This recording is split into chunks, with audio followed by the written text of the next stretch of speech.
Good afternoon, Bobcats. This is Mrs. Palmer. I'm here to read you another story. This one is by Chris Van Allsburg, one of my favorite authors. It is called The Wretched Stone. As I read this book, I want you to be thinking about what other meaning for the stone can you think about. And I'm going to give you a little bit of a hint at the end of the story, but I want you to be thinking, what could the stone represent? All right, The Wretched Stone by Chris Van Allsburg. It's also illustrated by him. Okay, this says, this story is from excerpts from the log of the Rita Ann. Randall Ethan Hope is the captain.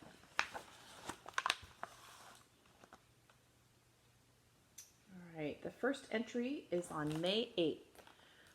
We finished bringing supplies aboard early this morning. At midday, we left on the tide and found a fresh breeze just outside the harbor. It is a good omen that our voyage has begun with fair winds and a clean sky. May 9th. The first mate, Mr. Howard, has brought together a fine crew. These men are not only good sailors, they are accomplished in other ways.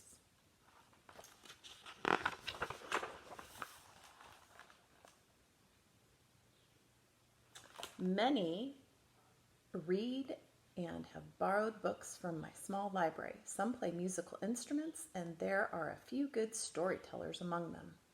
May 17th. Our passage is going well.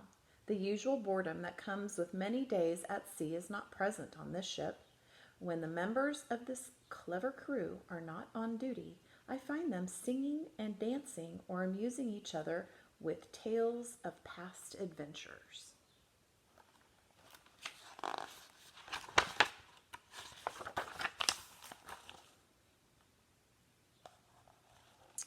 June 5th. Land ho! Slightly before the sunset, we spotted an island. I have consulted my charts, but do not see it recorded. This is odd, since ships have sailed through these waters for years. Apparently, they have all missed this small place. We are low on water and would be happy to find fresh fruit growing here. Tomorrow I will take some men ashore and look about.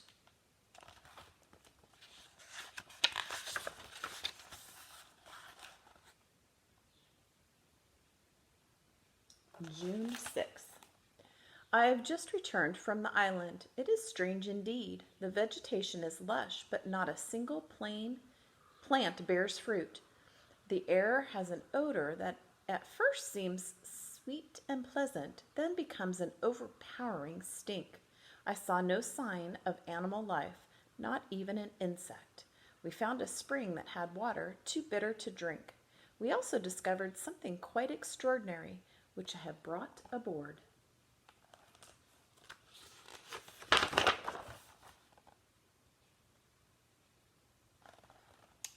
It is a rock approximately 2 feet across. It is roughly textured gray in color, but a portion of it is flat and smooth as glass. From the surface comes a glowing light that is quite beautiful and pleasing to look at.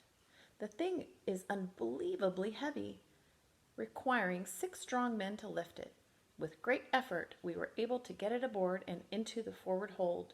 We have set sail and we are underway again. I wonder what it could be.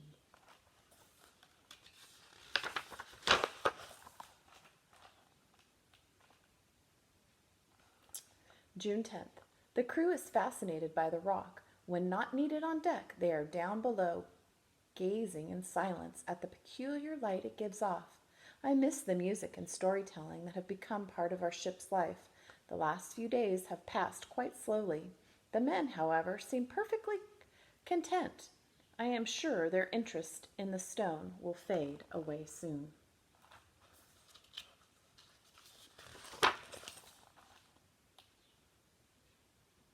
June 13th. Something is wrong with the crew. They rarely speak, and though they swing through the rigging more quickly than ever, they walk the decks in a clumsy, stooped-over fashion. Last night I heard shrieks coming from the forward hold. I believe they have contracted some kind of fever that came on board with the stone. I told Mr. Howard that tomorrow I will have the thing thrown overboard.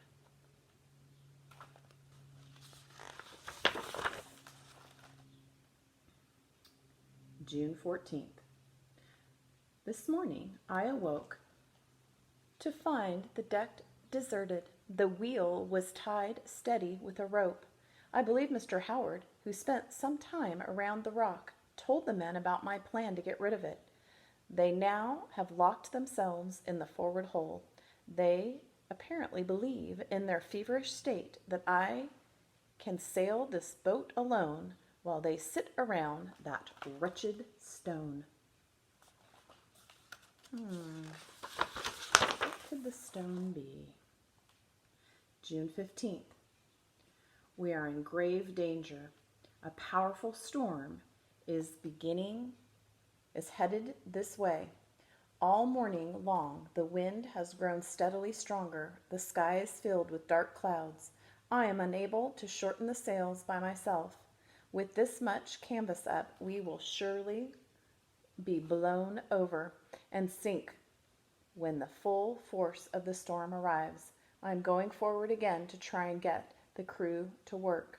All our lives depend on it.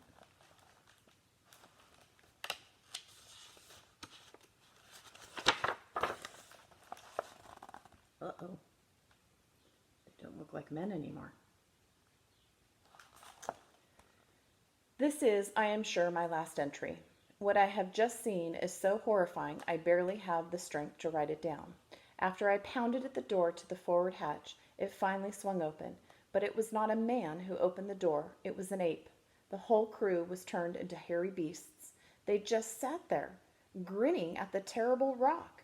They don't understand a word I say. We are doomed.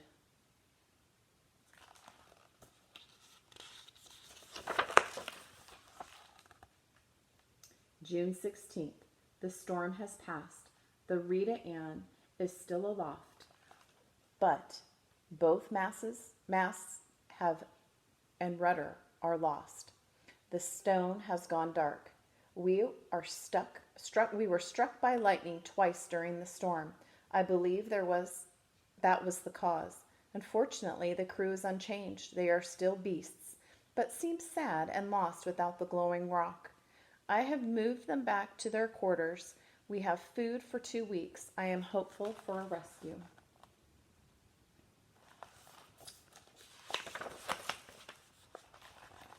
June 19th. I have made an encouraging discovery. I am playing the violin and reading to the crew. It is having a positive effect. They are walking upright and have an alert look in their eyes. June 24th.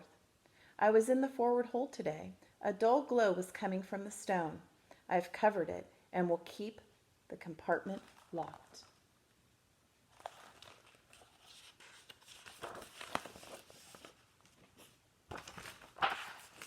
June 28th. I am happy to report that the men have returned to normal. It seems that those who knew how to read recovered most quickly. June 30th. We are saved. A ship has been spotted off our starboard side. I have decided to scuttle the Rita Ann. There is only one place for the wretched stone. Before we abandon ship, I will set a fire that will send this vessel and her cargo to the bottom of the sea. What could that wretched stone be? Perhaps you have something in your house that glows and is flat and smooth as glass. July 12th. Our rescuers have left us in the harbor town of Santa Pongo. One by one, the crew should be able to sign on to ships passing through and work their way home. We have made an agreement not to talk about the strange events that took place aboard the Rita Ann. The men appear to have recovered completely, though some show an unnatural appetite for fruit that is available here. All right, I hope you enjoyed this story. This was by Chris Van Allsburg, and as I said, he wrote and illustrated it. But think to yourself, what in your house might glow and be smooth as glass on one side? Hope you enjoyed it. Have a great day, Bobcats.